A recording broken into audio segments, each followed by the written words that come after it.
Buenos días, queridos oyentes de la Radio María. Bienvenidos a Conversión y Santidad de la mano de Benedicto XVI. Estamos aferrados por el amor de Dios y en los brazos amorosos de nuestra Madre Santísima. El tema de hoy es la conversión del corazón. Estamos iniciando este itinerario de la Cuaresma, miércoles de ceniza, en donde la Iglesia nos acompaña para recordarnos esta, digamos, tarea diaria del católico que es la conversión constante. Entonces vamos a estar hablando de qué es esta conversión a la que Dios nos llama, inspirados como siempre por el legado maravilloso del Papa Benedicto XVI. En su audiencia general del 17 de febrero del 2010, justamente miércoles de ceniza, él decía que la conversión no es una simple decisión moral que rectifica nuestra conducta de vida, sino una elección de fe que nos implica totalmente en la comunión íntima con la persona viva y concreta de Jesús. Esto es bien importante porque a veces creemos que eso, que la conversión o que el pecado es simplemente una transgresión a una norma y que entonces convertirse es como dejar de hacer ciertas cosas, como una resolución moral, un cambio de ciertas conductas, y ahí entonces nos quedaríamos muy cortos de lo que realmente es la conversión. Además, como que qué cosa tan ardua y como tan aburridora, ¿no? Dice el Papa, convertirse y creer en el Evangelio no son dos cosas distintas, sino conectadas entre sí y expresan la misma realidad. La conversión es el sí total de quien entrega su existencia al Evangelio respondiendo libremente a Cristo, que antes se ha ofrecido al hombre como camino, verdad y vida, como el único que lo libera y lo salva. O sea, Cristo es verdaderamente el que nos salva, no nuestra buena voluntad y nuestra resolución cognitivo-conductual, ¿no? Entonces, aquí está de fondo algo muy diferente, que es justamente lo que nos define como católicos. El convertidos y creer en el Evangelio no está solo al inicio de la vida cristiana. ¿Cuándo fue que te convertiste? No, cuando fui a Cuenca y vi la aparición de la Virgen, ¿no? Entonces ya me convertí y ya estoy, no, sino que es algo que nos acompaña siempre y se renueva y estamos siempre como quien dice en estado de conversión y cada día es momento favorable y de gracia, porque cada día nos impulsa a entregarnos a Jesús, a confiar en Él, a permanecer en Él, a compartir su estilo de vida, a aprender de Él el amor verdadero y a seguirlo en el cumplimiento diario de la voluntad del Padre. Para comprender un poco, digamos, este aspecto no moralista, sino existencial de la conversión y de comprender qué es lo que es realmente el pecado, eh, voy a utilizar el libro Jesús de Nazaret, donde se habla de la parábola del hijo pródigo. ¿Qué es el pecado desde la perspectiva del Papa Benedicto y obviamente desde la perspectiva del catecismo de la Iglesia Católica, de la doctrina, del magisterio de la doctrina católica? El pecado no es, como les decía, incumplir una norma. El pecado es ser lo que no soy, vivir una vida en donde no estoy siendo coherente con lo que soy. ¿Qué fue lo que le pasó a Adán y Eva? Sí, incumplieron una norma, pero más allá de eso era, Dios les estaba diciendo, ustedes son criaturas, yo soy el creador. Su libertad está limitada, soy su dueño y ustedes son los dueños de ustedes mismos Y es más, los puso a ponerle nombre a la creación, es decir, a tener este liderazgo, este ser señores de la creación, pero obviamente siendo criaturas del verdadero Señor que es Dios. Pero como Dios no impone, el hacernos criaturas era una invitación, pero teníamos que decir, amén, sí, soy criatura, no soy el Señor de mi existencia, ni puedo hacer lo que se me dé la gana. Tengo límites a mi libertad. Necesito recibir para poder dar. Eso es lo que es una criatura. Es lo que es como lo que es también un hijo.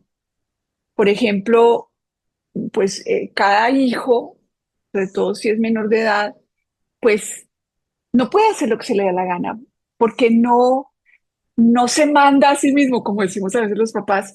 ¿Por qué? Porque es una persona que no se las sabe todas y que tiene a alguien que lo ama y que lo conduce y que lo guía, que son sus padres.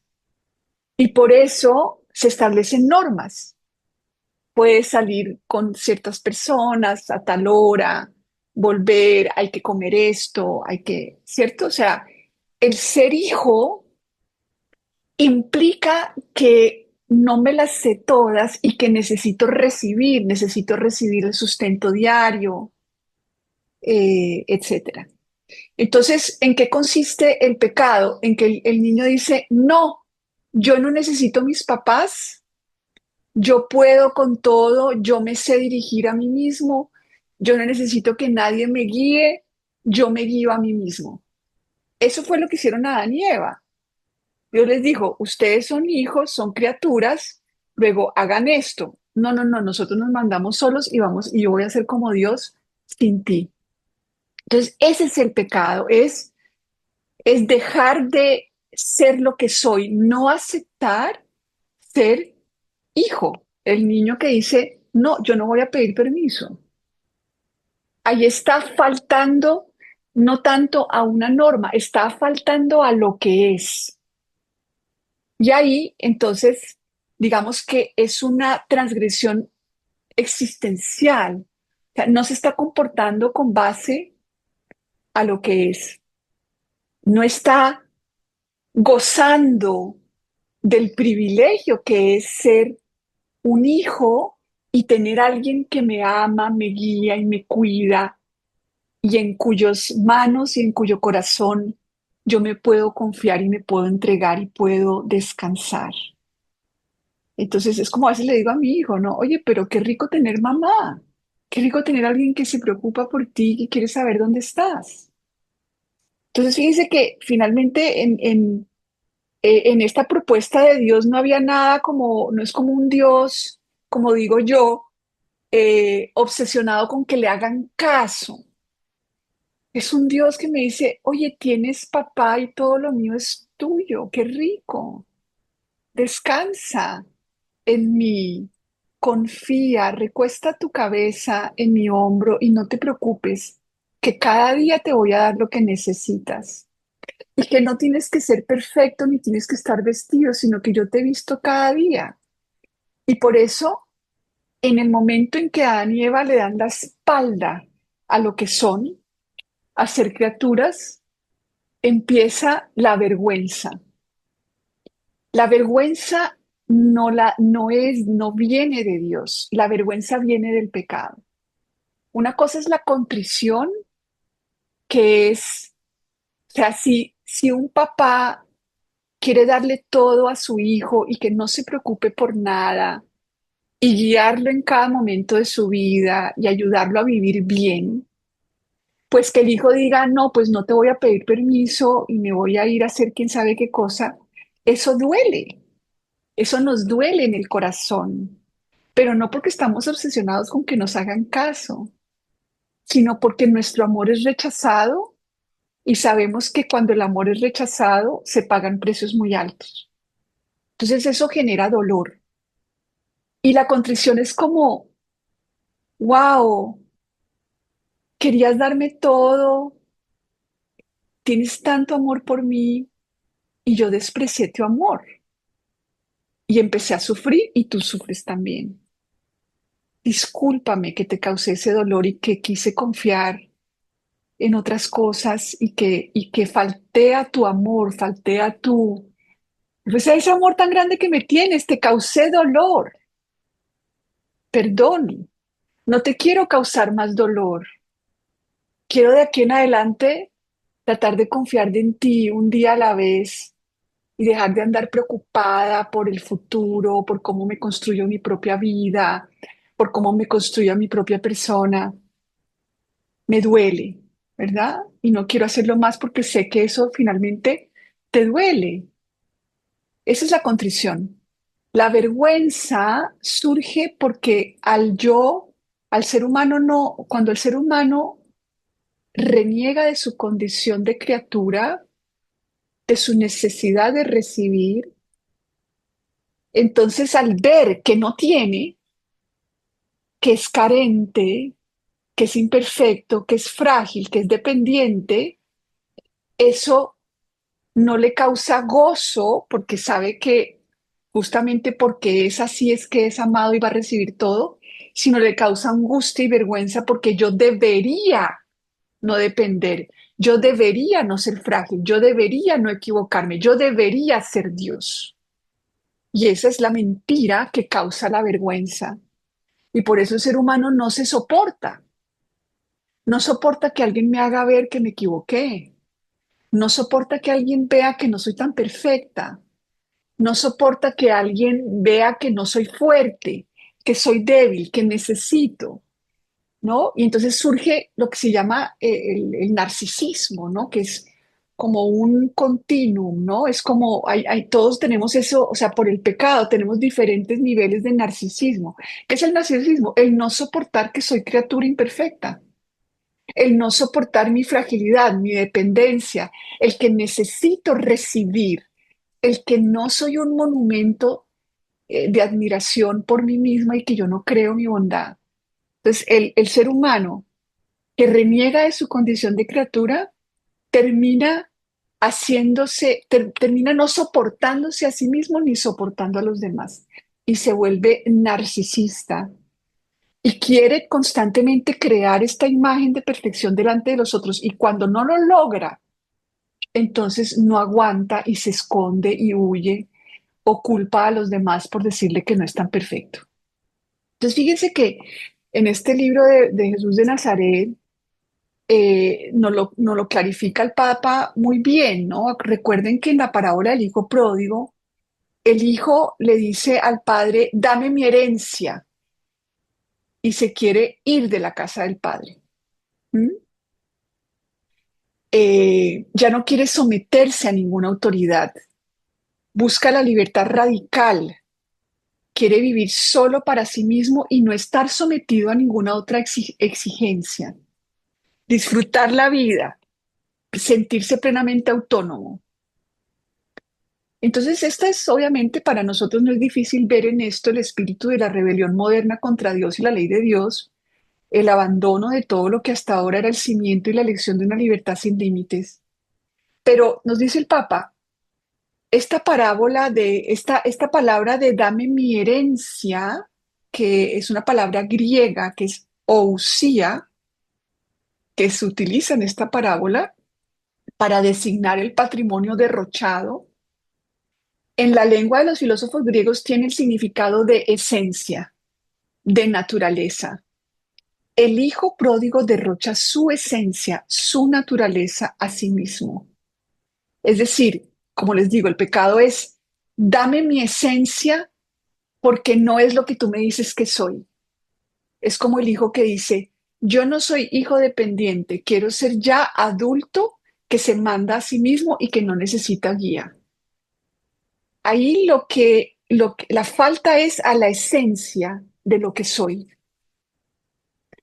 Entonces, y en el momento en que yo ya no soy hija, entonces surge la vergüenza, la angustia, el desánimo, la intolerancia, la frustración, el que el ser humano ya no se resiste a sí mismo porque no es como Dios.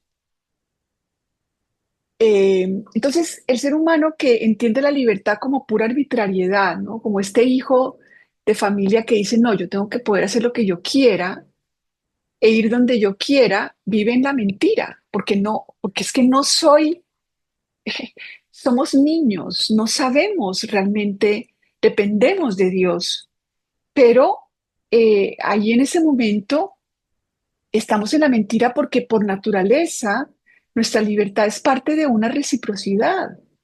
Nuestra libertad es una libertad para compartir con los otros, porque yo estoy en comunidad con los demás, yo no puedo hacer lo que se me dé la gana.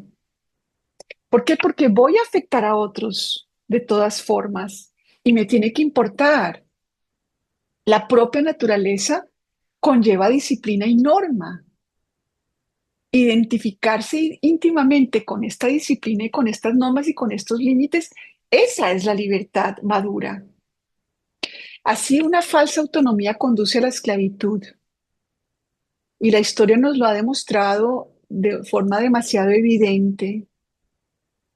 Entonces el hombre totalmente libre supuestamente se ha convertido en un esclavo miserable y por eso el hijo pródigo termina cuidando cerdos, que para los judíos el cerdo era un animal impuro. Entonces llega un momento dado en que hay un despertar en el hijo pródigo, cuando ya se ve tan esclavizado, porque efectivamente, o sea, cuando ya no somos hijos de Dios, ¿qué es lo que nos gobierna? La angustia de que yo tengo que tener lo que se necesita para vivir y no lo tengo. Vamos a hacer una primera pausa musical que me está pidiendo aquí Luisfer y volvemos con este tema de la conversión del corazón. Entonces, cuando ya el hijo pródigo ve el desastre de lo que ha hecho al salirse de la casa de su padre y al querer derrochar su esencia, acontece el giro, ¿no? Porque entonces el hombre se vuelve esclavo de estas expectativas de que tiene que ser perfecto, de que tiene que crearse a sí mismo su mejor versión con un montón de esfuerzo. Es muy importante controlar cómo los demás me ven. Yo tengo que tener todo lo que se necesita para mañana. Entonces surge todo este hombre viejo con esta angustia, frustración, donde termino no cabiendo dentro de mí, porque es que el ser humano es imperfecto, frágil, necesitado y no lo tiene todo y tiene que recibirlo todo. Y solamente vive del amor incondicional. Pero en este mundo vivimos desde el amor condicional. A ver, tienes que ser como Dios, a ver, que se note, tienes que ser así, así, así. Entonces la vergüenza nos vuelve esclavos del pobre hombre viejo tratando de demostrar en este mundo que soy suficiente, lo máximo. Se vuelve una esclavitud terrible que nos lleva incluso al suicidio de de la intolerancia que tenemos con ser simples seres humanos. No resistimos a las personas que nos dicen, oye, me estás afectando. No, ¿cómo es posible? Tú deberías siempre ver que soy perfecta. O sea, es la intolerancia absoluta, el narcisismo. Y entonces el hombre pródigo, el hijo pródigo, perdón, comprende que está perdido y comprende que en su casa era un hombre libre y que los siervos de su padre son más libres que él, que se había creído totalmente libre. Entonces dice el Evangelio que el hijo pródigo, cuando ve que ha derrochado su esencia y termina apacentando cerdos, o sea, cayendo lo más bajo, dice, volvió en sí mismo. Lucas 15:17. Entonces, el vivir lejos de casa, lejos de sus orígenes, este hombre también se había alejado de sí mismo, vivía lejos de la verdad de su existencia. ¿Ven? Aquí vemos claramente, el pecado es vivir lejos de mí misma. de mi verdadera existencia. Entonces, la conversión, su regreso, su conversión, consiste en darse cuenta de esto. Es como el niño que dice, ay, no le pregunté a mi mamá, me fui para donde no era y miran las que me metí. Y sin dejarme y sin hacerle caso a la guía de los adultos, cómo la embarré, ¿no? El adolescente que le da la espalda a los adultos y que termina en desastres, ¿cierto? Entonces, eh, la conversión consiste en darse cuenta de esto, reconocerse alienado, todas estas características de la alienación, del que no quepo como criatura dentro de mí, de que tengo que ser fuerte, de que no puedo ser vulnerable, de que tengo que ser siempre alabada, ¿no? Y tomar conciencia de que realmente eso es irnos a un país lejano, a un país donde están todas estas expectativas de que tengo que ser como Dios.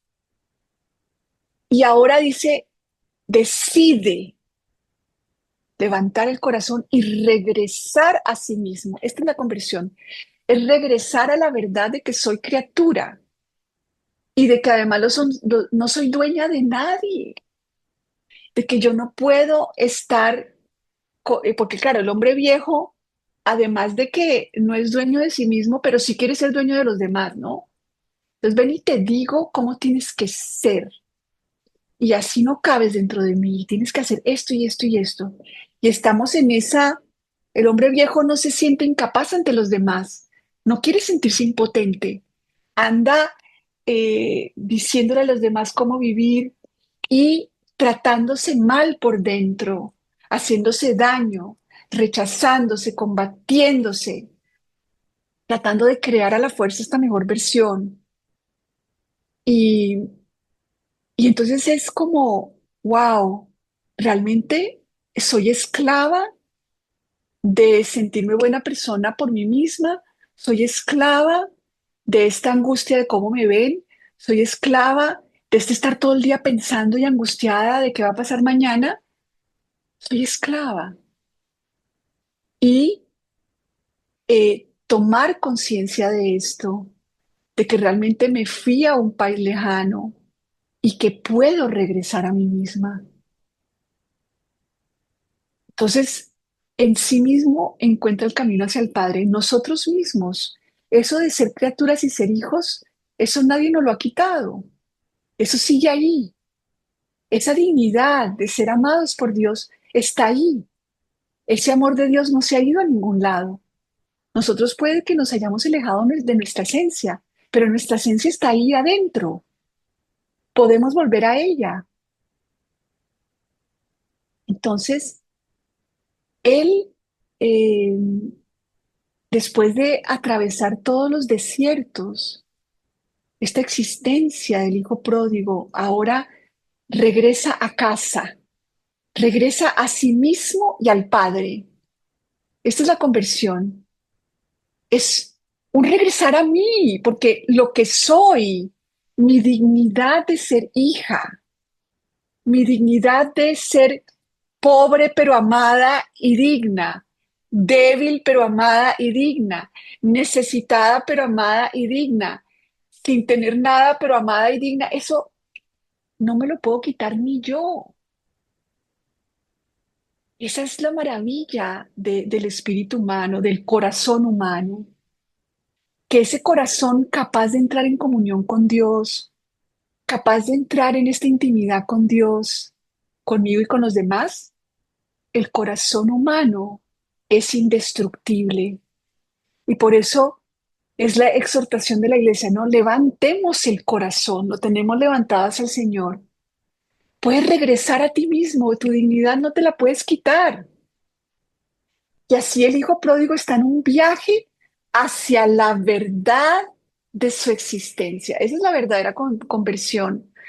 La conversión simplemente de, ay, ahora me voy a portar bien con mi buena, porque yo soy el creador de mi buena voluntad y yo en cambio sí puedo. Eso es estar en un país lejano. como el hijo, porque tenemos en la parábola del hijo pródigo dos hijos, ¿no?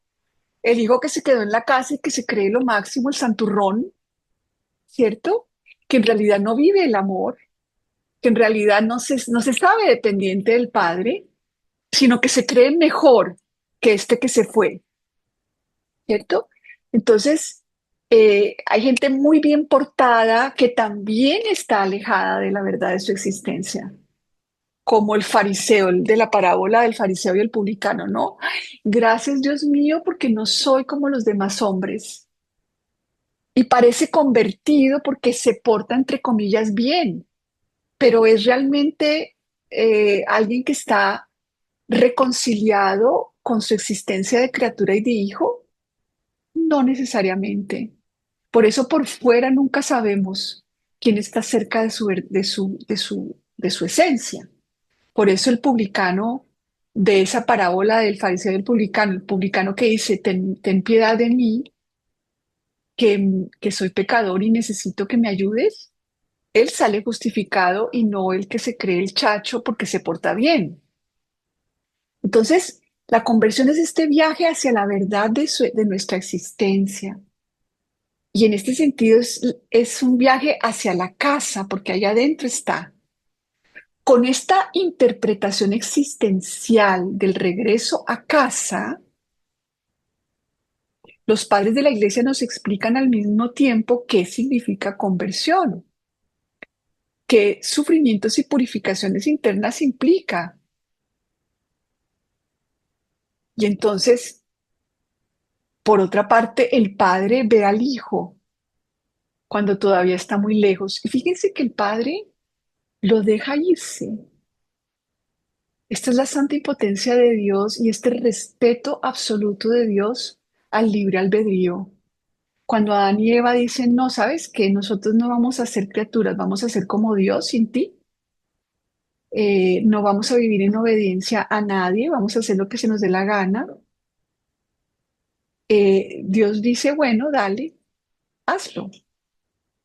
Es decir, el ser humano tiene derecho a vivir mal y nosotros somos incapaces ante los demás y tenemos que respetar el derecho de los demás a vivir mal. Sobre todo los seres más queridos, ¿no? Que uno los ve alejándose, resguardando su vergüenza no trabajada, ¿no? Porque es que la vergüenza destruye todas las relaciones, porque es como que no soporto que te molestes conmigo, no soporto que me veas en una luz que no es perfecta. ¿Por qué? Porque finalmente no me soporto a mí mismo, ¿no? Entonces uno pues tiene que aceptar que el otro tiene derecho a vivir mal, incluso los propios hijos. Uno cree que uno tiene la obligación de hacer que los hijos vivan bien. Resulta que no, porque cada ser humano tiene derecho a hacer su propio camino de conversión, que todos en Adán, o sea, todos somos hijos pródigos. ¿Y cuándo vamos a darnos cuenta de que eso nos lleva a la alienación y nos van a dar ganas de regresar a casa? Eso depende de cada quien. Esos despertares son obra de la gracia. Pero el padre ve al hijo cuando todavía estaba muy lejos y va a su encuentro. Escucha la confesión del hijo y ve en ella el camino interior que ha recorrido. Ve que ha encontrado el camino hacia la verdadera libertad. Así ni siquiera lo deja terminar de hablar. Lo abraza, lo besa y hace que preparen para él un gran banquete gozoso. La alegría reina porque el hijo, que cuando había abandonado la casa paterna con sus propiedades estaba muerto, ha regresado a la vida, ha resucitado. Estaba perdido y ha sido hallado. Entonces, fíjense cómo esta parábola, dice el Papa, que los padres de la iglesia han puesto todo su amor en la interpretación de esta escena. Pues para ellos el hijo perdido se convierte en la imagen del hombre en general. Es el Adán que somos todos nosotros. Ese Adán al que ahora Dios ha salido a encontrar para acogerlo de nuevo en su casa. Fíjense que aquí no hay un Dios que lo avergüenza, que lo rechaza, que lo manda a su cuarto para que se arrepienta y se avergüence. Nada de eso vemos en esta parábola. En la parábola el padre ordena a los servidores traer enseguida el mejor vestido. Para los padres, ese mejor vestido es una alusión al hábito perdido de la gracia con el que estaba revestido el hombre en los orígenes y que después perdió con el pecado. ¿Qué es lo que el hombre perdió? O sea, cuando nosotros fuimos creados a imagen y semejanza de Dios como criaturas, estábamos con este vínculo, con digamos, este cordón umbilical. Es como el bebé que está unido a la madre por este cordón umbilical y recibe absolutamente todo de la madre. Digamos que esta es la santidad original, que no es como que el bebé por sí mismo tiene algo, tiene su existencia, pero recibe por este vínculo del cordón umbilical, recibe todo de su madre. ¿Qué es el pecado? Decir, yo no necesito cordón umbilical, yo soy un ser autónomo que no necesito de nada ni de nadie.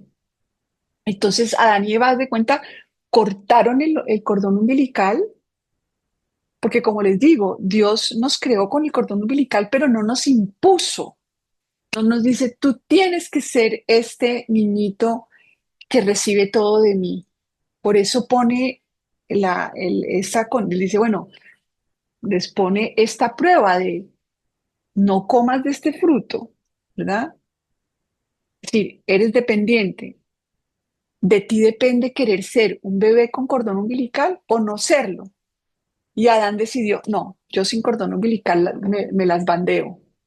Y entonces en ese momento, obviamente, imagínense qué le pasaría a un niño, a un bebé, ¿qué le pasa cuando se corta el cordón umbilical?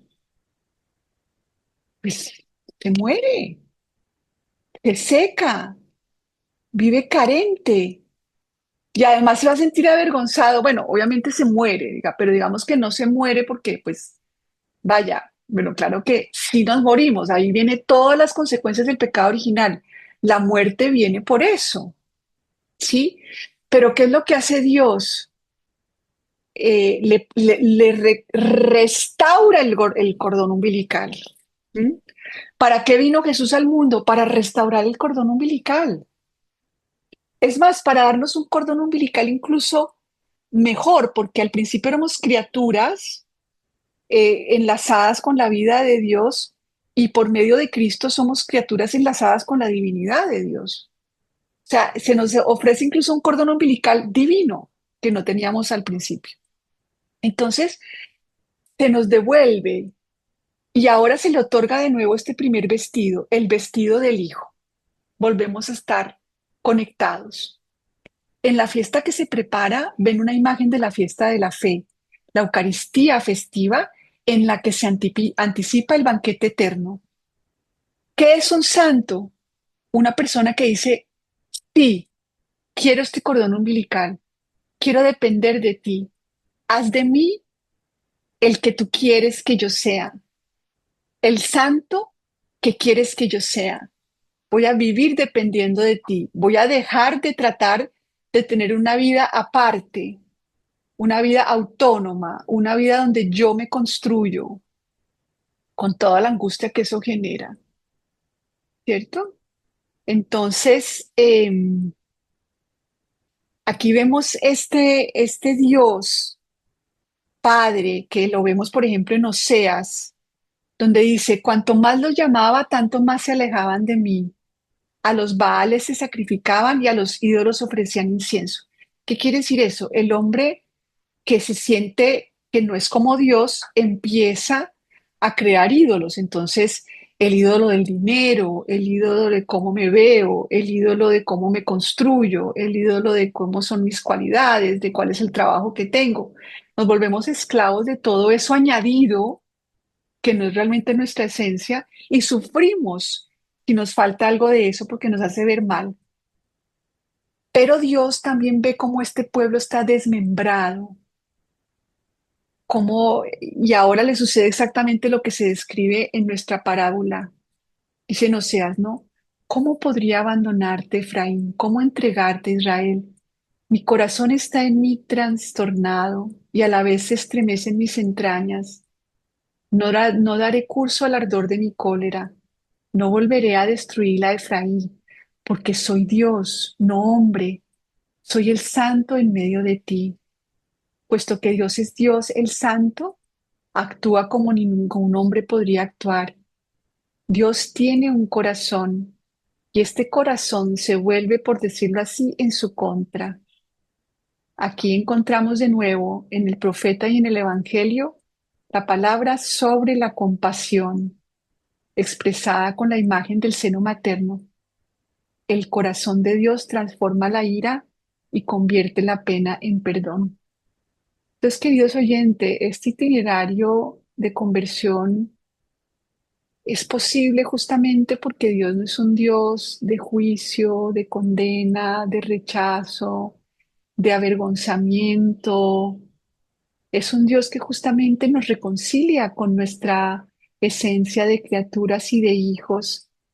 Y más adelante veremos que, pues quizás en el próximo programa seguiré con este tema que es tan bonito, pero entremos en este itinerario no con esa idea de un Dios que dice, pues eres polvo y al polvo volverás y ni te creas y no eres Dios y no, sino un Dios que incluso el hijo habiéndose ido y no pidió permiso, bueno, sí pidió permiso para dejar su esencia e irse y la pasamos bien mal, pero, pero Dios no nos abandona y Él es el que permite que nos demos cuenta de que no vale la pena vivir alejados de nuestra esencia, de que eso es horrible, de que eso es, de que nos volvemos esclavos de toda clase de intentos por crearnos nuestra bondad y que eso de no tener espacio en nosotros por la vergüenza, de no tener espacio para nosotros es horrible, es muy angosto, es muy angustiante. Así que contemplemos esta conversión como el volver a nosotros mismos y démosle gracias a Dios de que ahí en nuestro corazón está esa imagen de Dios que no podemos destruir y que nadie nos puede quitar y que podemos, por la gracia y acompañados de nuestra Madre Iglesia que nos acompaña en este itinerario, podemos volver a nosotros hasta llegar a celebrar la Pascua, en donde la resurrección de Cristo nos es dada a nosotros y somos revestidos de nuevos como nuevas criaturas por el amor y la misericordia de Dios. Démosle gracias a Dios por su amor, por sus entrañas de misericordia y miremos en este itinerario cómo se expresan en nuestra vida este alejarnos de nuestra esencia, este alejarnos de nuestro ser niños, este alejarnos de nuestro ser criaturas, para retornar a estas verdades, porque la verdad nos hace libres y felices. Ay, muchísimas gracias. Sí, fíjate que estaba yo pensando antes de hacer el programa, cómo María es esta nueva Eva y es mujer. Eso es muy importante, ¿no? La mujer recibe del hombre y ella aceptó recibir, aceptó su identidad, aceptó su esencia de mujer y de corredentora. Entonces, me gusta mucho eso, ¿no? Que la iglesia, esta teología del cuerpo, pero de Papa Benedicto, que es esta esencia de recepción. María recibe porque es mujer y en ella decimos sí a ese vivir recibiendo para dar fruto.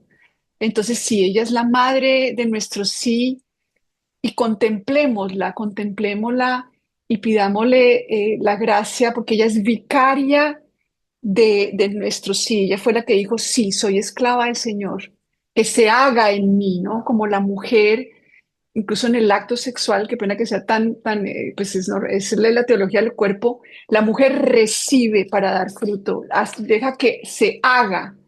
Entonces ella, su obediencia es justamente eso, ella aceptó ser lo que ella estaba destinada a ser y que ella nos dé la gracia para que en esta cuaresma cada día contemplemos eso, ¿no? Y le pidamos a ella la gracia de que nos dé su sí, para volvernos marianos, realmente marianos, ¿no?